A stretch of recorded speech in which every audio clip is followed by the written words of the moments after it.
Hello YouTube and welcome to my channel. My name is Robert.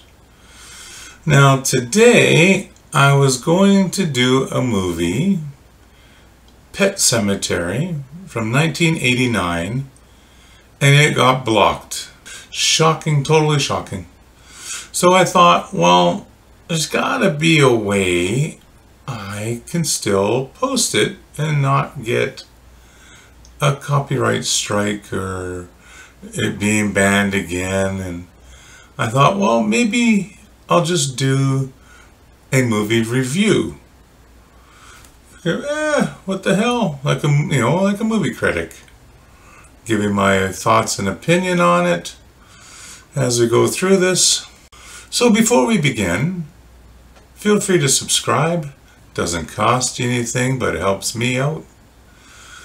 Hit the post notification bell. When I drop new content, you'll know about it.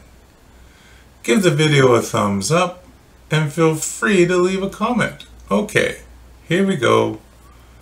Pet Sematary 1989 movie review by me. Alright, okay.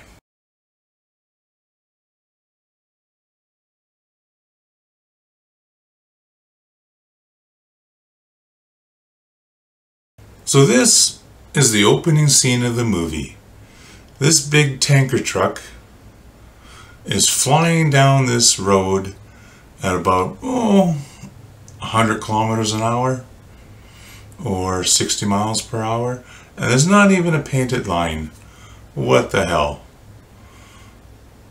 This is the family home that was purchased probably by Louis Creed. And this is the family Creed. Louis Creed, Rachel Creed, and Ellie Creed. This is Apollo Creed, possibly a brother. And this is the band Creed, maybe cousins? I don't know, but it's hard to say. So anyway, now, when they arrive, there's a tire swing. She goes to play on it.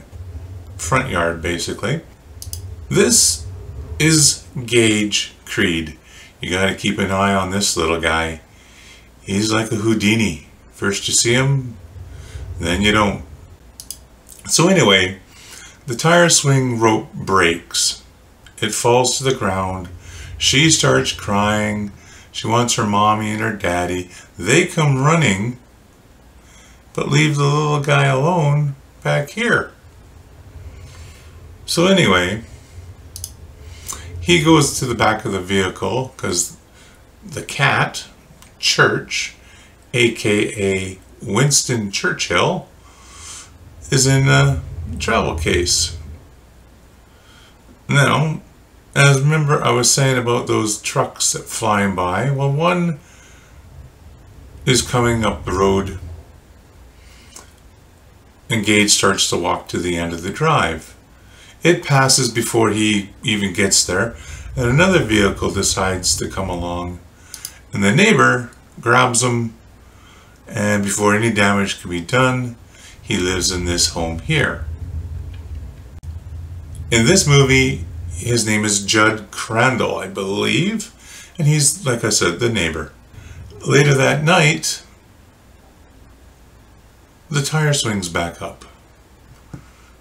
Why would they put it back up with the same rope that was on it when it fell?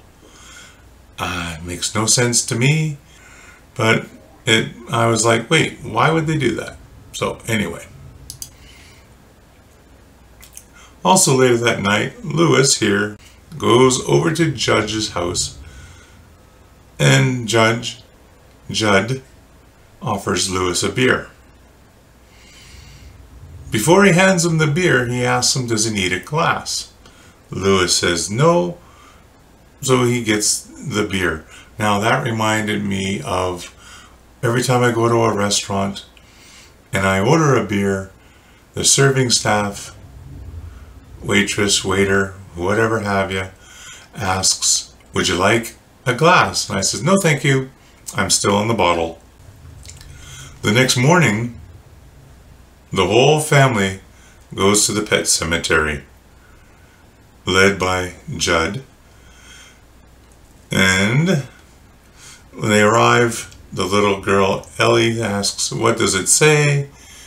Mother Rachel answers, "It says Pet Sematary, but it's spelt wrong." Nitpick, whatever. Then they get into a little argument there, but whatever. It didn't make a difference. Here is a better view of their home, and when I saw this in the movie, I was like, holy shit, this is nice. Wow. I would live there easily, except for the road. Then, on the advice of the neighbor, Judd suggested that they get the cat fixed, because a fixed cat won't wander much, because apparently the road has killed hundreds, not the road, but the trucks have killed hundreds of pets. And little Ellie here says that she doesn't want to have Church's nuts cut, which causes a big laugh. And they ask her where she heard that from, and she said from Missy. Now Missy is their housekeeper. This is Missy. She's a very important character. She holds the key to the family's survival. This is Victor Pascal. He got hit by a truck. Oh, I forgot to mention, Louis Creed is a doctor, and he was hired to be the doctor at this college. I've never heard of a college having a medical facility other than like a school nurse or something. But I'm a Canadian and I've never been to college, so what do I know? Victor dies. But before he does, he warns Louis of the dangers of the cemetery, which was kind of odd because there's no reason for him to. As you notice, Louis sleeps in his scrubs. So anyway, this is the same night that Victor dies. Louis, thinking it's a dream, wakes up and his feet are covered in mud. The family went away for Thanksgiving. Louis and his father-in-law have issues, so he's home alone. Judd, the neighbor, calls him and says there's a dead cat in his yard. Well, so much for getting the cat's balls cut. The cat's dead. So Louis goes over, they put the cat in a bag, and Judd's feeling pretty bad about it because Ellie lost her favorite pet. So he tells him about what did he say the tribe was? The Micmac burial ground has the power to bring back animals. So he buries the cat. And here's the cat. What's that song? And the cat came back the very next day. He's not happy. It's not a happy cat. In this scene, Louis asks Judd if anyone brought back a person. Judd says no. It's never been done. Oh, yes, okay. Louis is in the bathtub. The door's closed, there's no windows open, but somehow Church gets in and drops this rat into the water with Louis. He freaks out. Because, cats, they bring you back presents, So he shoos the cat out of the bathroom, blah, blah, blah, Now, the family have returned home from Chicago. Little Ellie here asks, can a cat have a shampoo? Mom tells her that it's quite expensive. She says she doesn't care. She's going to save her allowance because the cat stinks. Yeah, because it's rotting. I was saying that Missy held the key to the family's salvation and survival of this movie. No, not really. She thinks she has cancer because she has stomach pains, never gone to a doctor, and hung herself. Why is this in the movie? It makes no difference on the outcome of the movie. It just, sorry, but a waste of film. However, at Missy's funeral, Stephen King plays the priest. I was like, it is Stephen King, holy shit. So, there we go. After Missy's funeral, Ellie is upset. Lewis comforts her, so on and so forth. They talk about death and God and blah, blah, blah, blah. This and that. Now Rachel here decides to tell her husband of about at least 9 years. That's how I figure, or more. Could be 10, 11 years, and then I figure Ellie's about 9. A deep, dark family secret about her sister, her severely disabled sister, that died under her care while she was 8. And I'm like, oh yeah. And then they showed how to, so on and so forth. The family decided to have a picnic in the, I guess it's backyard. Lewis starts out flying the kite, and then he gives the line to Gage. So Gage starts to fly the kite. He drops the string, and somehow Lewis gets distracted talking to his wife and his daughter, and the string starts to move and Gage starts to chase it. Well, he goes out into the street, and one of those big trucks come by and hits him.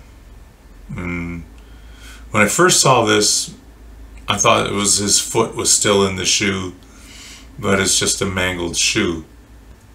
So then in this scene we have the funeral.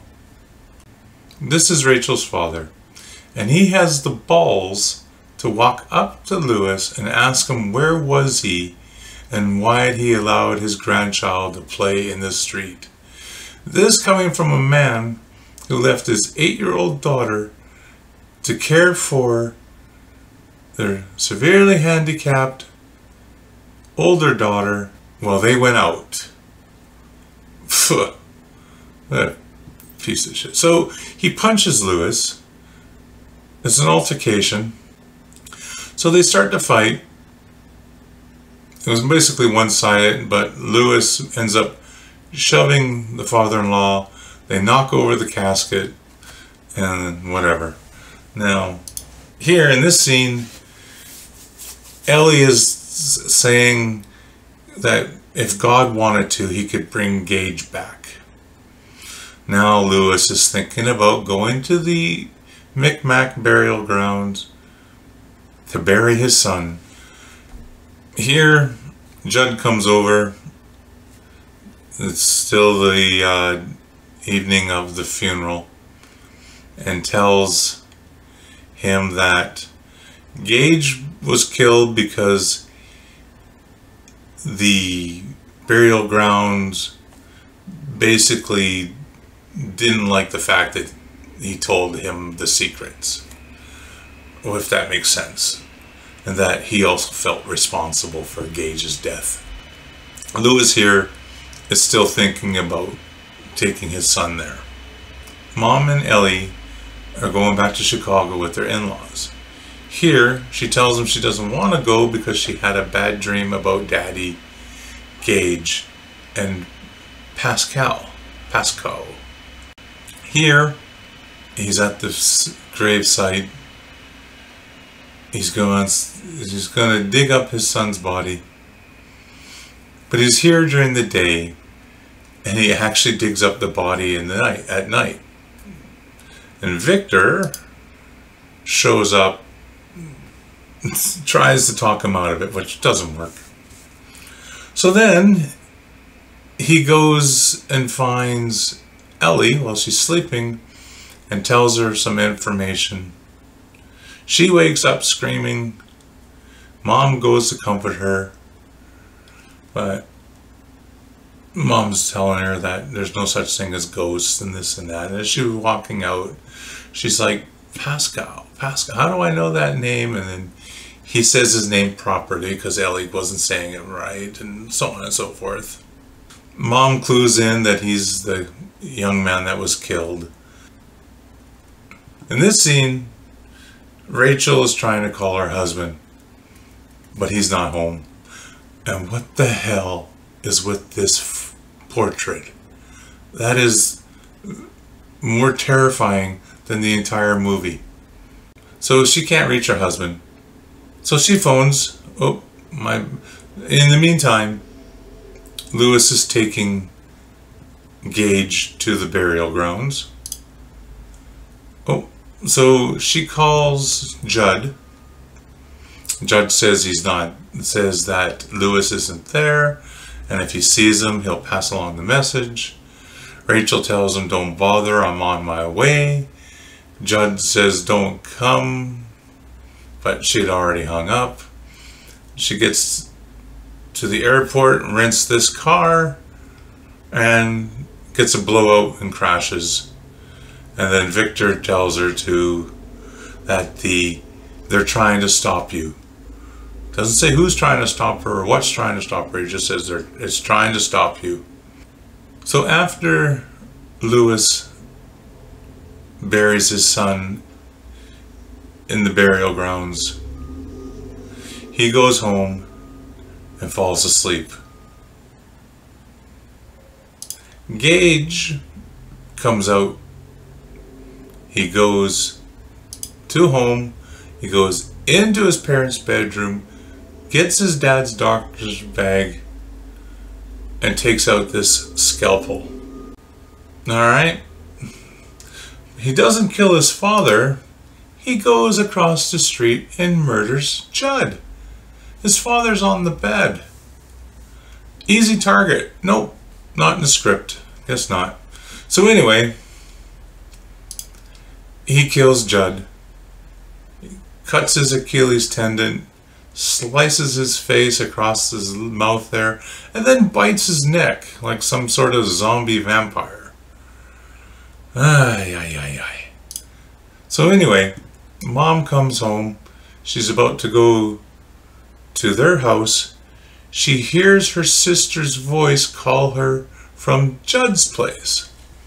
So, like a silly horror movie woman, goes into Judd's house where she can hear Gage laughing.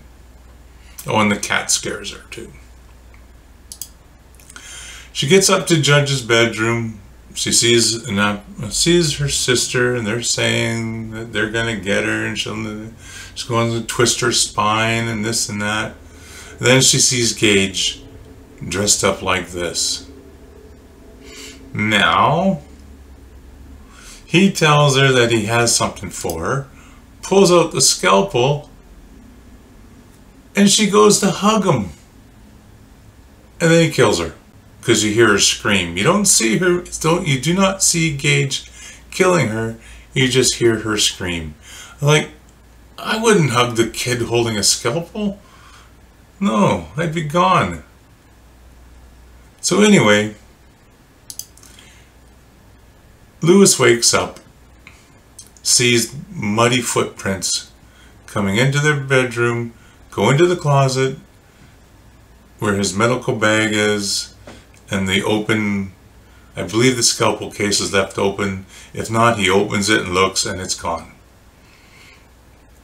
So he gets up and starts to follow the footprints. They go into the kitchen, and the phone rings. It's his father-in-law. Wants to speak to Rachel. He tells him that Rachel is sleeping, and the father-in-law is like, I suggest you get her, but he hangs up on her. He sees footprints going into the basement, so he gets to the basement door, and the phone rings again, where he hears Gage's laughter. Gage tells him that he's played with Judd, then he's played with Mommy, and now he wants to play with you, with his daddy. Now Lewis prepares a syringe. It doesn't show you how many syringes he prepares, it just shows you one. And he takes this syringe and some meat, and he goes over and he lures Church out and then stabs Church with the syringe. Church dies, and then he goes into the house and he makes his way up to Judd's room, where he finds the body. He can hear his kid laughing. He can't see him anywhere. He goes to leave the bedroom, and his wife drops out of the attic with a noose around her neck. Then little Gage is up there too, and he jumps on his father. They start fighting. He's stabbing and biting him, and he knocks the syringe out of his hand. He had another second syringe. Apparently he has like 4 of them. Then Lewis is telling us he's on the floor.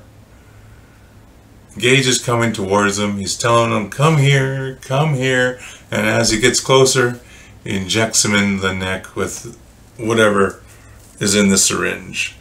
Gage wanders off, falls down, hits his head on this door, and dies. So I'm already, I'm laughing again because it was so funny. And then Lewis leaves, comes in with gasoline, starts to pour it around the house, and lights it on fire. And the flame trail goes right to Gage's body, which is doused in gasoline also.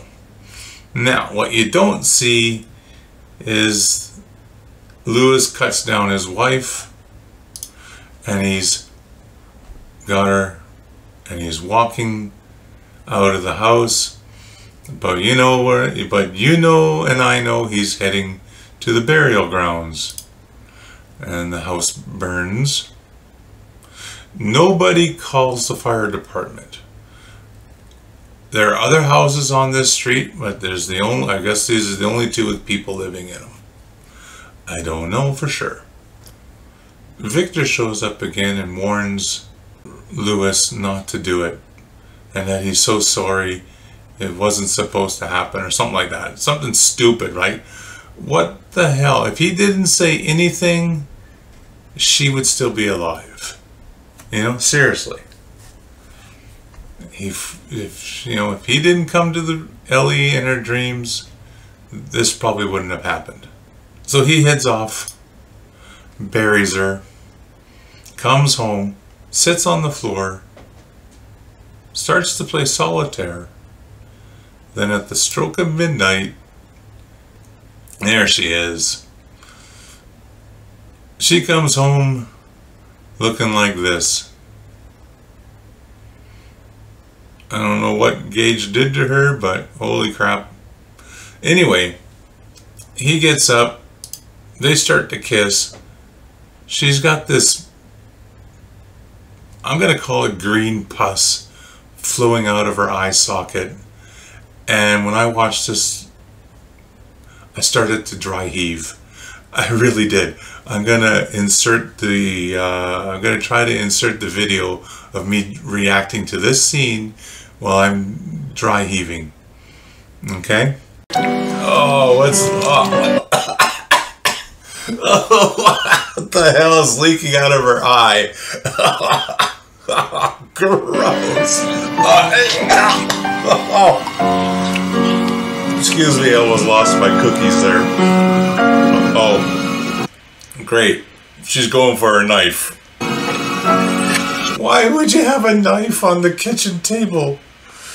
Oh.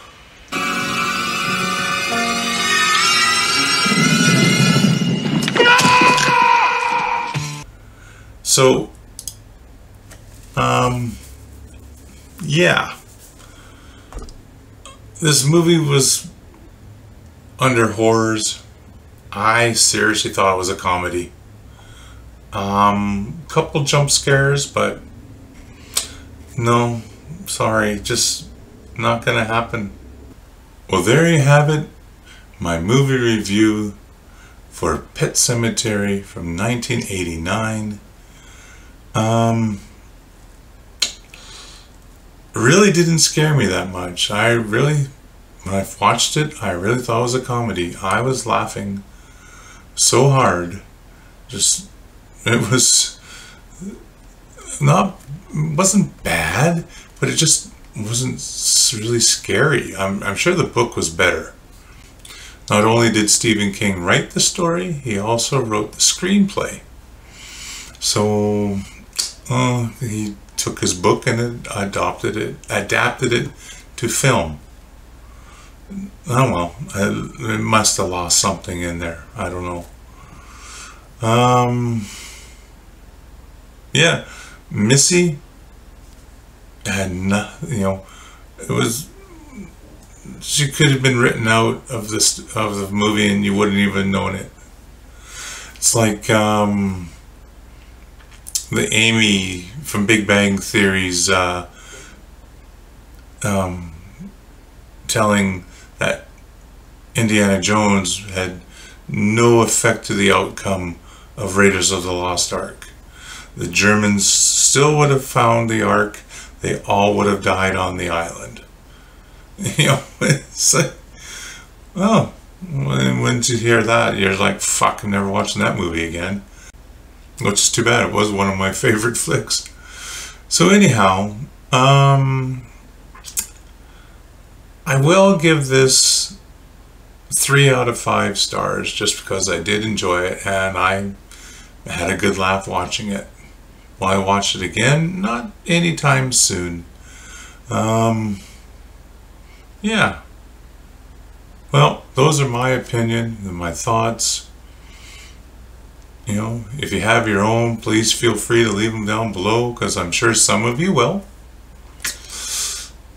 Yeah. Well, thanks for joining me. I hope you enjoyed it. It was the first time I've done it this way. And we'll see you again next time. Goodbye.